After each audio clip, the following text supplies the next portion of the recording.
अथ तृतीयोऽध्यायः कर्मयोगः। अर्जुन उवाच जायसे चेत् कर्मणस्ते मता बुद्धिर्जनार्दन तत्किं कर्मणि घोरे मां नियोजयसि केशव।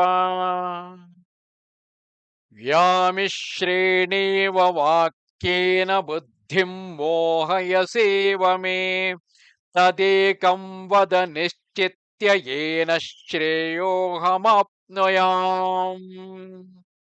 श्रीभगवानुवाच लोकेऽस्मिन् द्विविधा निष्ठा पुरा प्रोक्ता मया नघ ज्ञानयोगेन साङ्ख्यानां कर्मयोगेन योगिनाम्।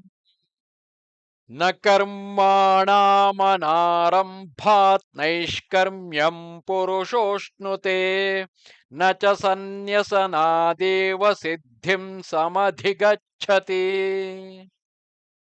न हि कश्चित् क्षणमपि जातु तिष्ठत्यकर्मकृत् कार्यते ह्यवशः कर्म सर्वप्रकृतिजैर्गुणैः। कर्मेन्द्रियाणि संयम्य य आस्ते मनसा स्मरन् इन्द्रियार्थान् विमूढात्मा मिथ्याचारः स उच्यते। यस्त्विन्द्रियाणि मनसा नियम्यारभतेऽर्जुन कर्मेन्द्रियैः कर्मयोगम् असक्तः स विशिष्यते। नियतं कुरु कर्म त्वं कर्म ज्यायो ह्यकर्मणः शरीरयात्रापि च ते न प्रसिद्ध्येद कर्मणः। यज्ञार्थात् कर्मणोऽन्यत्र लोकोऽयं कर्मबन्धनः तदर्थं कर्म कौन्तेय मुक्तसङ्गः समाचर। सह यज्ञाः प्रजाः सृष्ट्वा पुरोवाच प्रजापतिः अनेन प्रसविष्यध्वं येषवोऽस्त्विष्टकामधुक् देवान् भावयतानेन ते देवा भावयन्तु वः परस्परं भावयन्तः श्रेयः परमवाप्स्यथ। इष्टान् भोगान् हि वो देवाः दास्यन्ते यज्ञभाविताः तैर्दत्तानप्रदायैभ्यः यो भुङ्क्तेस्तेन एव सः। यज्ञशिष्टाशिनः सन्तः मुच्यन्ते सर्वकिल्बिषैः भुञ्जते ते त्वघं पापाः ये पचन्त्यात्मकारणात्।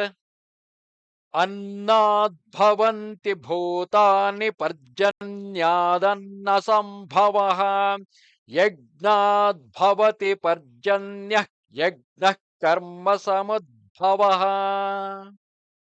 कर्म ब्रह्मोद्भवं विद्धि ब्रह्माक्षरसमुद्भवम् तस्मात् सर्वगतं ब्रह्म नित्यं यज्ञे प्रतिष्ठितम्। एवं प्रवर्तितं चक्रं नानुवर्तयति हयः अघायुरिन्द्रियारामः मोघं पार्थः स जीवति। यस्त्वात्मरतिरेव स्यात् आत्मतृप्तश्च मानवः आत्मन्येव च सन्तुष्टः तस्य कार्यं न विद्यते। नैव तस्य कृतेनार्थः नाकृतेनेह कश्चन न चास्य सर्वभूतेषु कश्चिदर्थव्यपाश्रयः। तस्मादसक्तः सततं कार्यं कर्म समाचर असक्तो ततो ह्याचरन् कर्म परमाप्नोति पूरुषः कर्मण्येव हि संसिद्धिम् अस्थिता जनकादयः लोकसङ्ग्रहमेवापि सम्पश्यन् कर्तुमर्हसि यद्यदाचरति श्रेष्ठः तत्तदेवेतरो जनः स यत्प्रमाणं कुरुते लोकस्तदनुवर्तते न मे पार्थास्ति कर्तव्यं त्रिषु लोकेषु किञ्चन नानवाप्तमवाप्तव्यं वर्त एव च कर्मणि यदि ह्यहं न वर्तेय जातु कर्मण्यतन्द्रितः मम वर्त्मानुवर्तन्ते मनुष्याः पार्थ सर्वशः उत्सीदेयुरिमे लोकाः न कुर्यां कर्म चेदहम् शङ्करस्य च कर्ता स्याम् उपहन्यामि माः प्रजाः सक्ताः कर्मण्य विद्वांसः यथा कुर्वन्ति भारत कुर्याद्विद्वांस्तथा सक्तः चिकीर्षुर्लोकसङ्ग्रहम् न बुद्धिभेदं जनयेत् अज्ञानां कर्मसङ्गिनां जोषयेत् सर्वकर्माणि विद्वान् युक्तः समाचरन् प्रकृतेः क्रियमाणानि गुणैः कर्माणि सर्वशः अहङ्कारविमूढात्मा कर्ताहमिति मन्यते तत्त्ववित्तु महाबाहो गुणकर्मविभागयोः गुणागुणेषु वर्तन्ते इति मत्वा न सज्जते प्रकृतेर्गुणसम्मूढाः सज्जन्ते गुणकर्मसु तान् कृत्स्नविदो बन्धान् कृत्स्नविन्न विचालयेत् मयि सर्वाणि कर्माणि सन्न्यस्याध्यात्मचेतसा निराशीर्निर्ममो भूत्वा युध्यस्व विगतज्वरः इमे मतमिदं नित्यम् अनुतिष्ठन्ति मानवाः श्रद्धावन्तो न सूयन्तः मुच्यन्ते तेऽपि कर्मभिः ये त्वेतदभ्यसूयन्तः नानुतिष्ठन्ति मे मतम् सर्वज्ञानविमूढांस्तां विद्धि नष्टान चेतसः सदृशं चेष्टते स्वस्याः प्रकृतेर्ज्ञानवानपि प्रकृतिं यान्ति भूतानि निगृह्य किं करिष्यति इन्द्रियस्येन्द्रियस्यार्थे रागद्वेषौ व्यवस्थितौ तयोर्नवशमागच्छेत् तौ ह्यस्य परिपन्थिनौ श्रेयान् स्वधर्मो विगुणः परधर्मात् स्वनुष्ठितात् स्वधर्मे निधनं श्रेयः परधर्मो भयावहः अर्जुन उवाच अथ केन प्रयुक्तोऽयं पापं चरति पूरुषः अनिच्छन्नपि वार्ष्णेयबलादिव नियोजितः श्रीभगवानुवाच काम एष क्रोध एषः रजोगुणसमुद्भवः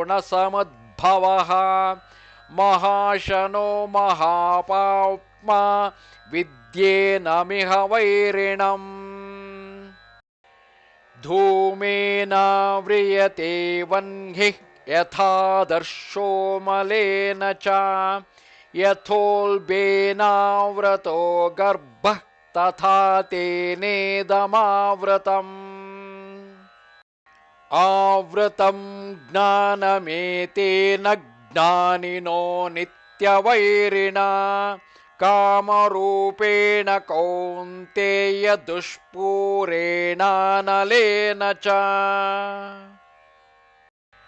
इन्द्रियाणि मनोबुद्धिः अस्याधिष्ठानमुच्यते एतैर्विमोहयत्येषः ज्ञानमावृत्य देहिनम्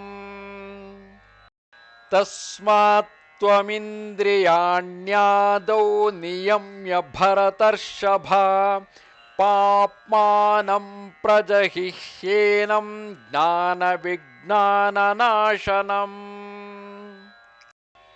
इन्द्रियाणि पराण्याहुः इन्द्रियेभ्यः परं मनः मनसस्तु परा बुद्धिः यो बुद्धेः परतस्तु सः एवं बुद्धेः परं बुद्ध्वा संस्तभ्यात्मानमात्मना जहि शत्रुं महाबाहो कामरूपं दुरासदम् ॐ तत्सदिति श्रीमद्भगवद्गीतासु उपनिषत्सु ब्रह्मविद्यायां योगशास्त्रे श्रीकृष्णार्जुनसंवादे कर्मयोगो नाम तृतीयोऽध्यायः।